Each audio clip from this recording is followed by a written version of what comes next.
Hey everyone, and welcome back to Front Row Courses and Coaching, where we help nonprofits start strong and stay funded. If you're an executive director or nonprofit leader, you already know this role is rewarding, but it's also a lot. You're managing programs, fundraising, board meetings, community partnerships, and staff, all while trying to keep your vision alive. And before long, that passion you started with can start to feel like pressure. So today, I want to talk about something I see often in coaching sessions: how to avoid overwhelm as an executive director and still lead with clarity, confidence, and energy. Let's look at 3 powerful ways you can lead effectively without burning out. One of the biggest traps for executive directors is trying to do everything. You started with heart, you care deeply, and you know how you want things done. But if you're not careful, you can end up being the bottleneck of your own organization. Here's what that means. Don't just ask someone to help with an event, empower them to own the event outcome. Give your staff or volunteers clear authority, clear expectations, and trust them to deliver. When people have ownership, they take more initiative, and you free yourself to focus on leadership, not logistics. Here's a leadership tip. Each week, make a list of 3 things you're doing that someone else could do with guidance. Then choose one to delegate. It's a small step, but it multiplies your capacity. Remember, great leadership isn't about doing more. It's about empowering others to do more with you. My experience as an executive director, I followed someone who did not give others permission to participate and help, and they did everything, and they let everyone else know that they were not welcome. So that was the culture I walked into, and thank goodness I was able to change that culture. So I let everyone know almost from day one that I am not like that. I welcome you to come in and join me in the work. Let's do this together. In fact, I can't do it without you. And we would meet regularly and offer encouragement. And it was also about having discernment to identify with each of those volunteers what they needed from me.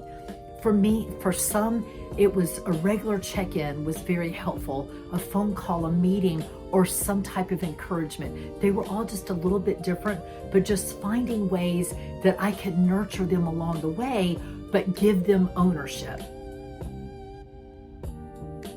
The second is protecting your time and energy.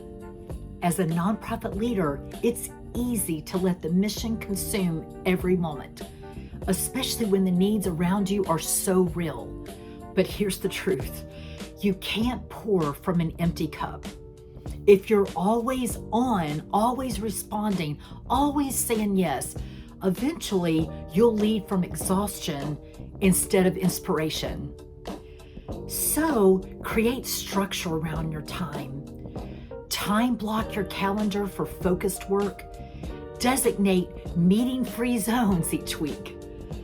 End your workday intentionally, even if everything isn't finished. And it's rarely that happens, that you do finish everything. I personally never experienced that. And don't forget to protect your mental space. Turn off notifications after hours. Take a real lunch break and give yourself permission to rest. Not because you're weak, but because you're wise. Here's a leadership tip. Try a Friday reset. Take 15 minutes before the weekend to celebrate wins.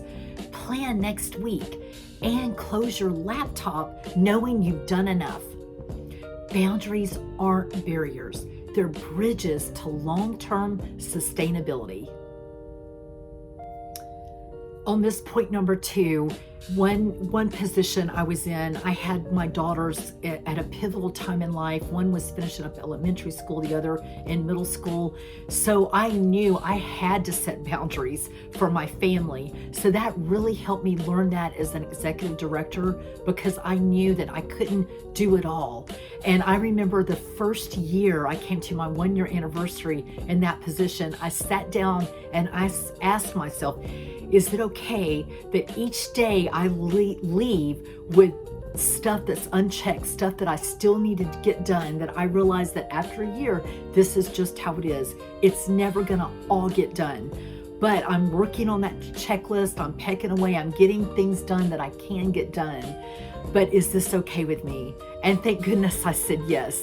So I know that you can do it too, because most of us as executive directors are very driven and we want to get the job done and we want to do it well, but we do have to put up those safeguards.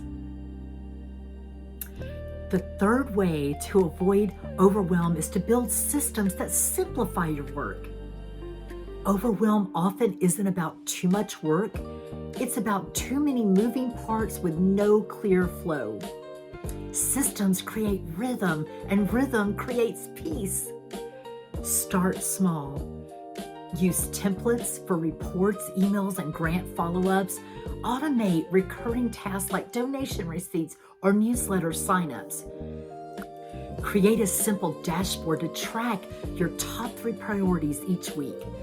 That way, you focus on progress, not perfection. And we're at a time where AI is exploding and making life simpler, so just embrace it. Take courses, watch a webinar on it, but learn how it can help you and make your job much easier. Systems don't replace passion, they protect it. When you have structure, you free your mind to lead with creativity and vision, instead of firefighting all day. Here's the tip.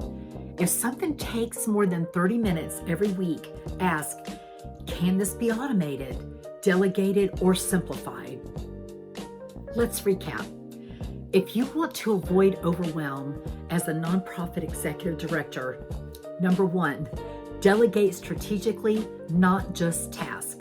Number 2, set boundaries that protect your time and energy. Number 3, build systems that simplify and sustain your mission. You don't have to do everything. You just have to lead with intention. You are building something meaningful and your leadership matters. The more you take care of yourself as a leader, the longer your mission can thrive. If today's video encouraged you, please like, share, and subscribe to Front Row Courses and Coaching so that you can continue to receive tips that will help your nonprofit to start strong and stay funded. Have a good one. I'll catch you on the next video. Until next time, lead well, rest often, and remember, your mission deserves a healthy leader.